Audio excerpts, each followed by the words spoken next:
ചെയ്വതിൽ അവൻ നമ്മൾ പാപത്തിനൊത്തപോ പ്രതിഫലമാരോടും കൃത്യങ്ങൾ ഗണിച്ചും ചെയ്യുകയില്ല അവൻ നമ്മൾ പാപത്തിനൊത്തപോ പ്രതിഫലമാരോടും കൃത്യങ്ങൾ ഗണിച്ചും വാനമേ ഭൂമിൽ നിന്നുയർന്നിരിപ്പതുപോ വാനമേ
കർത്താവായ യേശുക്രിസ്തുവിൻ്റെ നിസ്തുല്യ നാമത്തിൽ എല്ലാ പ്രിയ ശ്രോതാക്കൾക്കും ക്രിസ്തീയ വന്ദനം അറിയിക്കുകയാണ്.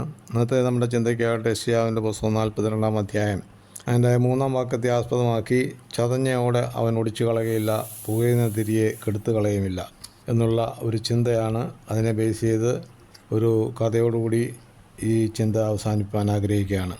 അമേരിക്കയിലെ പ്രശസ്തനായ ഒരു കോടീശ്വരൻ തൻ്റെ സ്വന്തം വിമാനത്തിൽ 3 വനിതകളുമായി യാത്ര ചെയ്യുകയായിരുന്നു. തൻ്റെ ഭാര്യയിൽ നിന്ന് പിണങ്ങിയിട്ടാണ് ആ 3 വനിതകൾക്കൊപ്പം പോയത്. എന്നാൽ അപ്രതീക്ഷിതമായി വിമാനത്തിൻ്റെ യന്ത്രത്തിന് തകരാറ് സംഭവിക്കുകയും തീയിൽ പിടിച്ച് അത് കടലിലേക്ക് പതിക്കുകയും ചെയ്തു. മദ്യലഹരിയിൽ ഉല്ലസിച്ചിരുന്ന 4 പേരും വെള്ളത്തിൽ വീണു. ആരെയും രക്ഷിപ്പാൻ സാധിച്ചില്ല. എന്നാൽ ഈ കോടീശ്വരൻ എങ്ങനെയോ നീന്തി തുടിച്ച് തനിക്ക് ലഭിച്ച ഏതോ മെറ്റൽ കഷ്ണത്തിൻ്റെ സഹായത്തോട് അതിശൈത്യമുള്ള സമയമായിരുന്നതിനാൽ വെള്ളമെല്ലാം ഐസിന് തുല്യമായിരുന്നു. എങ്ങനെയോ നീന്തി കരയിൽ പ്രവേശിച്ചു. ശൈത്യത്തെ അതിജീവിക്കാൻ പറ്റിയ വസ്ത്രങ്ങളൊന്നും തന്നെ ഇല്ല.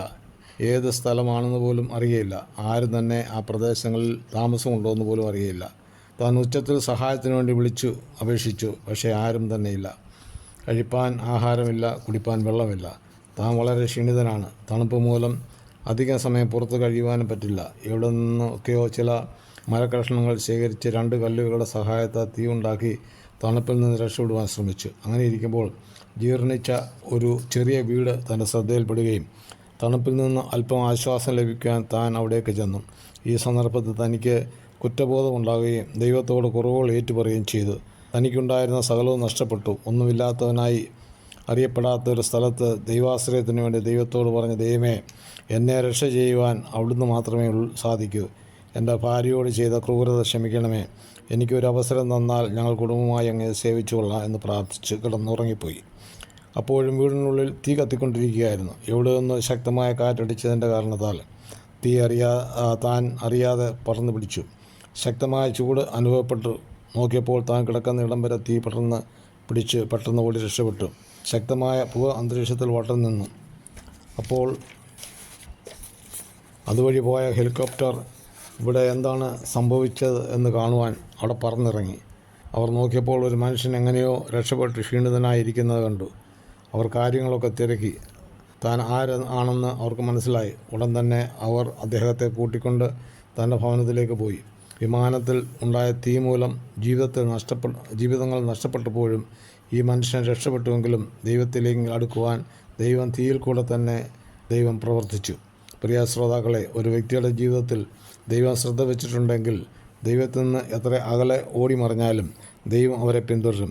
യോന ദൈവത്തിൽ നിന്ന് ഓടിപ്പോയെങ്കിലും ദൈവം യോനയെ പിന്തുടർന്നു. ദൈവത്തിൻ്റെ പ്രവൃത്തി യോനയിലൂടെ നടത്തിയെടുത്തു എന്ന് തിരുവഴുത്തിലൂടെ അറിയുവാൻ സാധിക്കും. യാക്കോബ് ദൈവത്തോട് ഉടമ്പടി ചെയ്തിട്ട് ലാബാൻ്റെ ഭവനത്തിലേക്ക് പോയെങ്കിലും അവിടുത്തെ സാഹചര്യത്തിൽ 20-ൽ പരം വർഷം അവിടെ താമസിച്ചുവെങ്കിലും നേർച്ച നേർന്നത് നിവർത്തിക്കാതെ ആരാധനയില്ലാതെ അവിടെ കഴിഞ്ഞുകൂടിയപ്പോൾ നേർച്ച നേർന്ന സ്ഥലത്തിൻ്റെ പേരിലുള്ള ദൈവം എന്ന് പറഞ്ഞ് യാക്കോബിനെ തൻ്റെ സ്വന്തം ദേശത്തേക്ക് പറഞ്ഞയക്കുന്നു. പിന്നത്തേത് ഇസ്രായേൽ എന്ന പേര് നൽകി ദൈവം അനുഗ്രഹിച്ചു. പ്രിയരെ, ഇങ്ങനെ നിരവധി സംഭവങ്ങൾ നമുക്ക് കാണുവാൻ സാധിക്കും. ഒരുവനെക്കുറിച്ചുള്ള ദൈവിക പദ്ധതി എന്തെന്ന് തിരിച്ചറിയണം.